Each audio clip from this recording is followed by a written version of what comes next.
اللہ پوری امت مسلمہ کی حفاظت فرمائے، فلسطین میں اللہ ہمارے وہاں مسلمان مظلوم بھائیوں کی مدد فرمائے تعالیٰ۔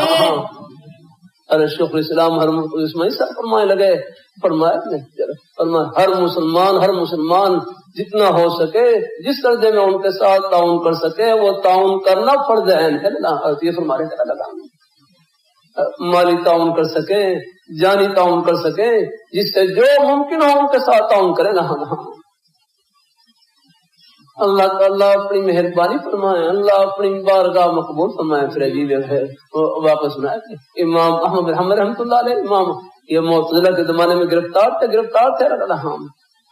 تو جمعے کے دن ہے تو جیل میں تھے تو گرفتار تھے، اور میں جب جمعے کا وقت ہوتا تو اپنی وہ کوٹھی سے نکل کر باہر آتے اور باہر دروازہ بند ہوتا، تالا لگا ہوتا، اسی تالے کو ہلاتے کھولنے کی کوشش کرتے۔ تو جیل کمرے والے حضرات کہتے یہ آپ کیا کر رہے ہیں، یہ تو آپ سے کھلے گا نہیں، یہ تو آپ ایک بے فائدہ کوشش کر رہے ہیں۔ فرمانے لگے میں اللہ تعالیٰ کے حکم کی بجاوری لا رہا ہوں۔ اللہ تعالیٰ کا فرمان یا ایھا الذین آمنوا اذا نودی للصلاۃ من یوم الجمعہ فاسعوا الی ذکر اللہ، کہ جب جمعے کی اذان ہو جائے فاسعوا الی ذکر اللہ، تم بھاگو، تم دوڑو، تم چلو اللہ تعالیٰ کے ذکر کی طرف۔ الحمدللہ فرمایا میں اللہ تعالیٰ کی جتنا میرے بس میں ہے میں اللہ تعالیٰ کے اس فرمان پر عمل کر رہا ہوں۔ یہ واقعہ سنا کر فرمانے لگے ہمارے فلسطینی بھائی، مظلوم مسلمان بھائی جہاں تک ہو سکے یا کہاں فرمایا ان کے ساتھ ہمدردی کا اظہار کریں، تعاون کریں۔ ہاں اللہ اپنی مہربانی فرمائے۔ سب سے پہلے حکومت کی ذمہ داری ہے اللہ، وہ اپنے وسائل کو اختیار کرے اللہ۔ اللہ تعالیٰ اپنی مہربانی فرمائے، اللہ اپنی بارگاہ مقبول فرمائے اللہ تعالیٰ۔ کب تک رہنا ہے ان بنگلوں میں؟ آپ نے کب تک رہنا ہے اللہ؟ اپنے پہلے پیشوں کو دیکھو یکنا، وہ چلے گئے تم بھی نہیں رہو گے اللہ۔ یہ وزیر اعظم ہاؤس یہ بنگلے ہیں ان میں نہیں رہو گے تم اللہ۔ کتنے لوگ یہاں ہے اور چلے گئے اپنا وقت۔ ہاں یہاں اگر آپ جھوپڑی میں رہ رہے ہیں چاہے محل میں رہ رہے ہیں، سب کے سب مسافر اللہ رہا۔ اپنی ایمانی جروں کو استعمال کریں، اپنی ایمانی غرض کو استعمال کریں اللہ۔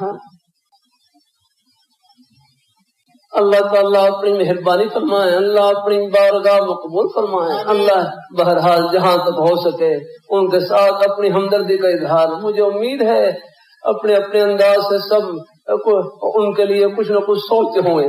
ہاں اللہ تعالیٰ اپنی مہربانی سوچیں اپنا۔ ہاں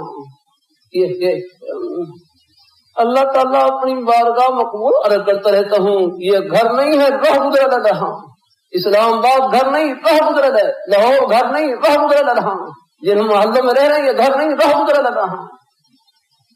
اللہ تعالیٰ اپنی مہربانی فرمائے۔ اللہ تعالیٰ ہمارے شیخ صاحب اب گلبرگ کے رہنے والے ہیں، گلبرگ سے جنازے نکلتے ہیں، وہاں سے نکلتے ہیں نا، گلبرگ کی کوٹھیوں سے جنازے نکلتے ہیں نا۔ میں لندن میں تھا، وہاں لندن والوں سے کہا لندن سے دل نہ لگاؤ، یہاں میں قبرستان موجود ہے۔ اللہ تعالیٰ اپنی مہربانی فرمائے۔ اور لندن میں ملکہ وکٹوریہ کا محل، میں جہاز کے اوپر سے گزر رہا، مجھے نیچے وہ محل نظر آ رہا ہے۔ مجھے بھائی کاشی نے بتلایا کہ یہ نیچے ملکہ میں بالکل وہی سیاہی چھائی ہوئی، اس کے بعد بارشوں کی وجہ سے سفید محل لیکن بالکل سیاہی چھائی ہوئی۔ وہ سیدھی کے آثار چاہے وہ خبر ہے۔ ایک وقت وہ تھا کہ ان کی سلطنت میں یہاں سورج غروب نہیں ہوتا تھا، اور اب بالکل سمٹ کر بالکل پنجاب سے بھی شاید چھوٹا علاقہ ہو برطانیہ کا۔